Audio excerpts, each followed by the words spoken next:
My name is Indy Nidell, and this channel, The Great War, is going to cover the First World War week by week as it unfolded 100 years later, from today until November 2018, so you can really get a sense of just what happened as it happened. The active weeks, the passive weeks, the weeks of carnage, and the weeks of hope, will follow them all one by one. And we've made a couple of special episodes about the prelude to war, so you can get some idea of all of the forces in motion. We've also made a special episode about the assassination of the Archduke and his wife, as it was one of the pivotal moments in our history. All three of these episodes will come out in the next few days.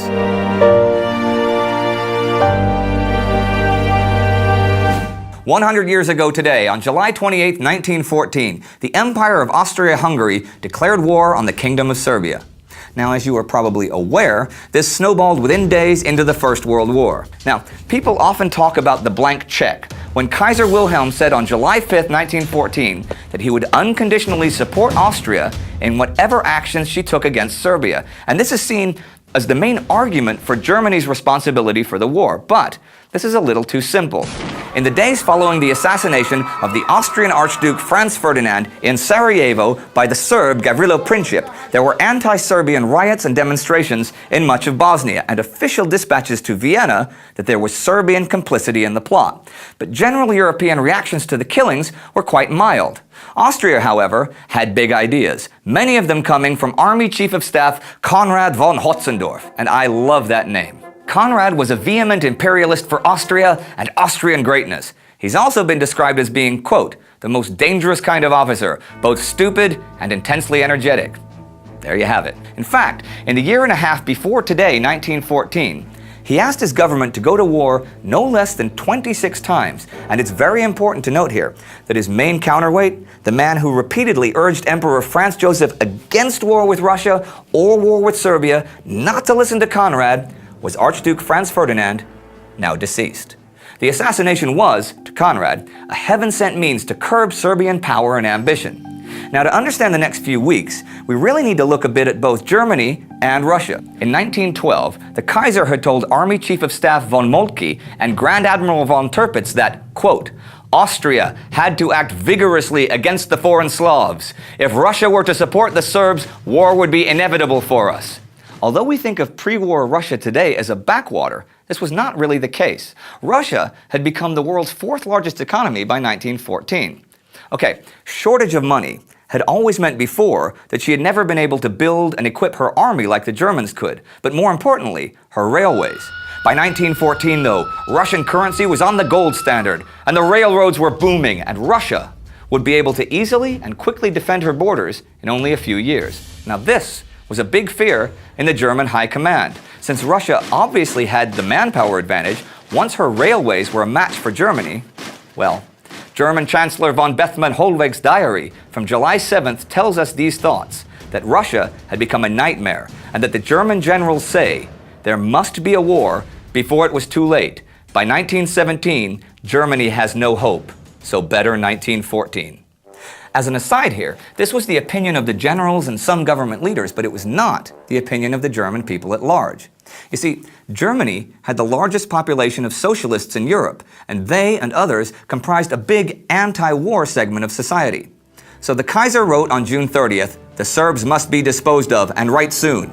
And he did pledge German support for Austria, and he did tell the Austrian ambassador on July 5th that should war between Austria-Hungary and Russia prove unavoidable, Germany would be at Austria's side. However, and this is really important, he also told his chancellor that he did not think there was a real prospect of war, that Russia was not close to being ready. The next day, he went on his annual 3-week vacation cruise to Norway, which is kind of not what you do if you were basically the most powerful man in the world and you were about to go to a major war. So in spite of it all, a world war was not on the Kaiser's mind. So, on July 7th, the Austro-Hungarian cabinet met to discuss Serbia, and they were for a war to reduce Serbia's size and make her dependent on Austria.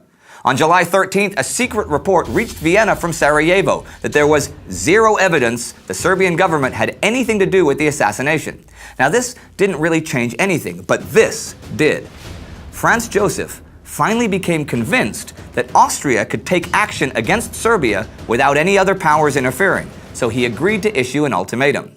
The terms of the ultimatum were finalized on July 19th. It had a total of 15 demands, and it linked the Belgrade government with the assassination, even without evidence. Now, you can look up the demands yourself, but here are a couple that really stick out.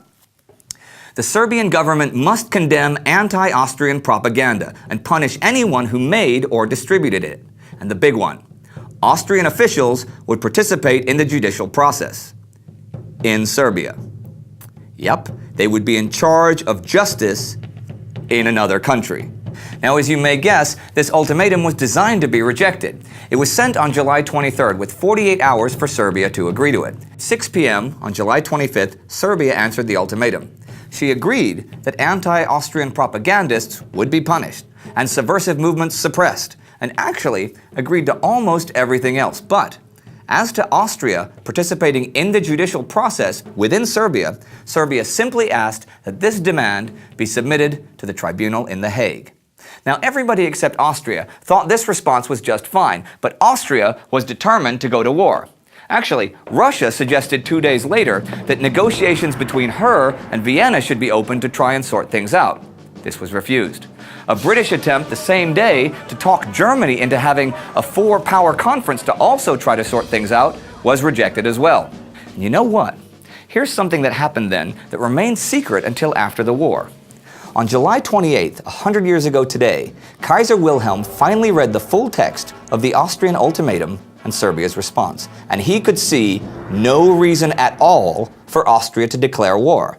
Yep, after all this had happened, the Kaiser wrote, "A great moral victory for Vienna, but with it, every reason for war is removed." And just about an hour after the Kaiser scribbled that in the margins, Emperor Franz Joseph signed a declaration of war on Serbia, confident of German support.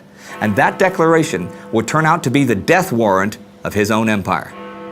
We'll see you next week. Click subscribe to get each and every episode as it comes out. And if you like the show, but English isn't your best language, once again, this show is also available in German and Polish. You can find links to those channels below. Now, I'm sure many of you have comments, ideas, and suggestions. We're happy to hear them. See you next week.